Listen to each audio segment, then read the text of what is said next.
"Could I speak to you for a minute? It's about your mom," said the doctor, pulling on my arm with a deeply troubled look on her face. Mom has been living in a wheelchair for 10 years, regularly coming to the hospital for checkups and rehab. Today, she's here for that reason, currently undergoing an exam. I was waiting to go for rehab when this doctor pulled me aside. If it's about Mom, I'll hear it from her primary care doctor." I gently shook my right arm free from the doctor's grasp. The doctor standing before me now is a woman, but Mom's primary doctor is a man. I wasn't informed of any changes.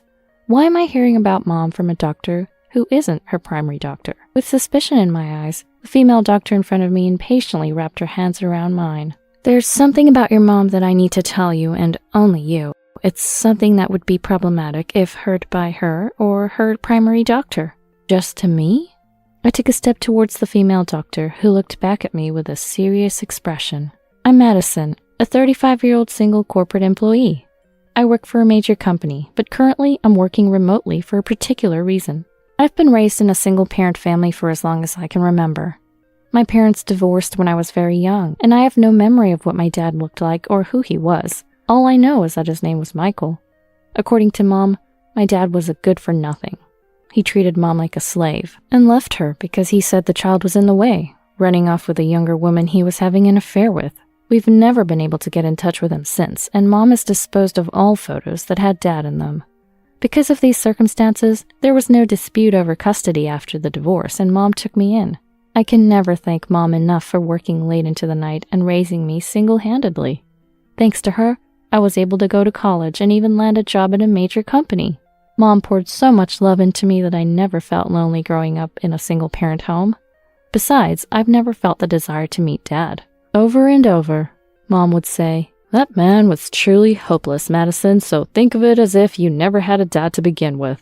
When I first heard about how Dad treated Mom and his infidelity, I couldn't contain my anger towards him. So even when I saw my friends' parents together at school events, I never felt envious. Just as Mom advised, I hardly ever thought about Dad, and I started living on my own as soon as I got a job. Although my job was demanding, I was living a fulfilling life until a turning point came when I was 25. Mom was involved in a traffic accident and ended up needing a wheelchair.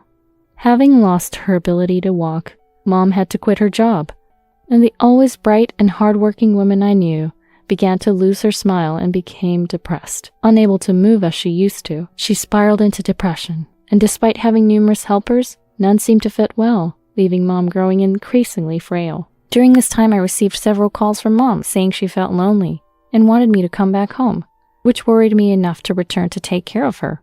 I decided to use my paid leave to dedicate a week to her care, hoping to return to work once Mom got better. Mom seemed relieved by my return, showing smiles after a few days, but when I mentioned I'd be returning to my own place soon, her demeanor changed drastically. "No, Madison, please, don't leave. Don't leave me alone," she cried hysterically, clinging to me. "Mom, calm down. I understand. I'll talk to my company again." Confused but unable to turn away from Mom, who raised me by herself with so much sacrifice, and knowing how much she detested the idea of me living alone after getting a job, seemed she couldn't bear the loneliness.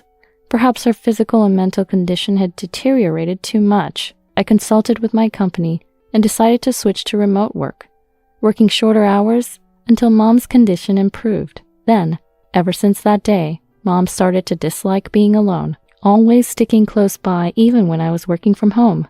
No matter how much I explained that I couldn't have anyone but employees see my work, I had to ask her to leave the room. But Mom would always wait in a spot where she could see into my room. It felt like I was always being watched, and I resented myself for feeling suffocated by it. Mom continued her visits to the clinic for rehab, but her condition never improved, leaving me with no prospect of returning to the main office. My personal life was dominated by taking care of Mom, leaving no room for new relationships or a boyfriend, and this lifestyle has now entered its 10th year. Currently, Mom is 60, and it seems her dependency on me worsens with each passing year. Merely mentioning that I would leave the house for shopping would set her off into a frenzy, insisting I take her along. Calming her down took so long that living alone again seemed impossible. Yet I couldn't abandon my real Mom, who's loved and raised me from childhood.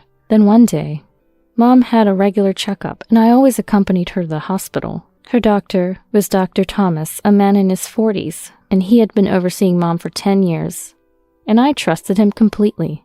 After Mom went into the exam room for her checkup, I stepped outside the hospital to make a work call. When I was about to return to the exam room after about 10 minutes, a doctor stopped me. "Excuse me, you're Sophia's daughter, aren't you?" Sophia is my mom's name. The person who called out to me was a female doctor, seemingly around my age. Her name is Aria, and she recently started working at this hospital in the same department as Dr. Thomas, Mom's doctor. Surprised, I replied, "Yes, that's me. Is there something wrong?" "Do you have a moment? There's something I need to discuss with you about your mom." "About Mom? Sure, I don't mind." Thinking the exam wasn't over yet, I nodded in agreement. Dr. Aria seemed relieved and led me to a small private room close to the exam room, used for consultations. After being invited to sit, I took a seat across a small desk where Dr. Aria, sitting opposite of me, looked at me directly and asked, "You've moved back to your family home to take care of Sophia, right?" "Huh? Yes, that's correct." I shared with Dr. Aria that I had been taking care of Mom and working from home for the past 10 years. Since moving back home, I've hardly had the chance to hang out with friends, and I've never discussed this with anyone else.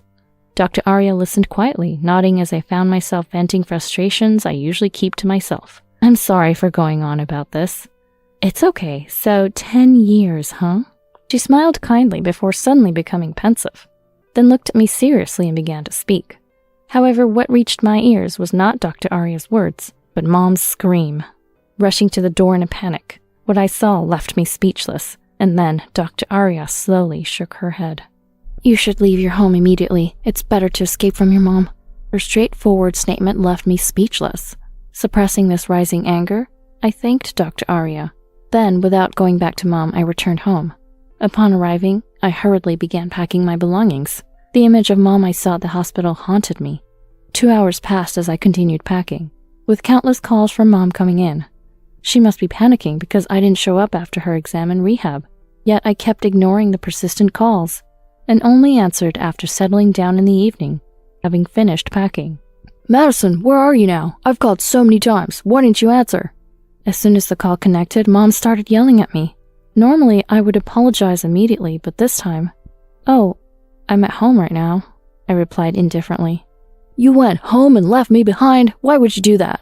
Mom became nearly hysterical. Dying, I said, "Look, Mom, I can't live with you anymore. That's why I'm leaving home." "What are you thinking? Without you, I can't manage to live. How am I supposed to get back from the hospital?" "Why don't you walk back? Your legs have been fine for a while now. You don't really need a wheelchair or care, do you?" As I continued, Mom let out a short scream. I could picture her shaking in turmoil. "I found out everything you've been hiding, Mom." I told Mom about what Dr. Aria shared with me and what I had witnessed myself at the hospital. According to Dr. Aria, recent exams showed no abnormalities in Mom's muscles, bones, or nerves. She speculated that it might be a psychological issue believing she couldn't walk, which actually made it a reality. The power of belief is not to be underestimated, and she considered integrating mental health care along with physical rehab. So, she intended to suggest incorporating emotional care into the rehab process and called me for this reason. But then, a woman's scream came from the direction of the exam room. Wait, was that Mom's voice? Dr. Aria and I exchanged glances and rushed to check the exam room. There was a window through which we could see Mom swatting away as if at insects. Indeed, the scream was from Mom. But why were there insects in the exam room? It seemed she'd mistaken dust for something else, picking up the motionless dust and disposing of it in the trash can. Mom did all this herself. Without using a wheelchair or a cane, she walked with light steps to dispose of it. Dr. Aria and I were dumbfounded, watching from the corner of the hallway. Peeking out, it seemed Mom hadn't noticed us at all, walking back to her wheelchair and sitting down as if nothing was amiss. Passing by where we stood, Dr. Thomas entered the exam room, approached Mom, and she placed a brown envelope in his hand. He pocketed it as if nothing unusual had happened and then wheeled Mom away to the rehab facility. "Madison, are you okay?" I was stunned, and it wasn't until Dr. Aria spoke to me softly that I realized I was still standing there. It wasn't that she couldn't walk or believed she couldn't walk. She was pretending she couldn't walk. Dr. Aria hugged my trembling shoulders and slowly shook her head. Leave home now, escape from Mom. I had finished packing to escape from Mom following her advice. During my explanation, Mom remained silent. Eventually, a deep sigh came through the phone, and perhaps realizing she couldn't deny it any longer, Mom began to speak the truth. It's true that I was in a traffic accident and was injured badly enough to require care, but thanks to rehab, I was able to walk with a cane 2 years after the accident. Hearing this, I was shocked. Only 2 years to recover? Then what was the last 10 years for? But I knew if you found out I could walk, you'd leave me. I couldn't bear that. Mom had some selfish reasoning. I always knew Mom loved me deeply from her behavior. She kept me bound to her by making me take care of her, ensuring I couldn't go anywhere. I love you more than anyone. I was just so lonely. No matter how many times Mom said that, my heart wouldn't budge. In these 10 years, colleagues have been promoted and some got married. I gave up my career and marriage for you, Mom. I've essentially sacrificed 10 years. Why lie and make me care for you? I was in touch and I came home on my days off. Why did it have to be this way? As I confronted Mom, tears started to overflow, and I finally declared I had no intention of caregiving anymore. Then at last I said, I'm leaving home today. Don't ever contact me again.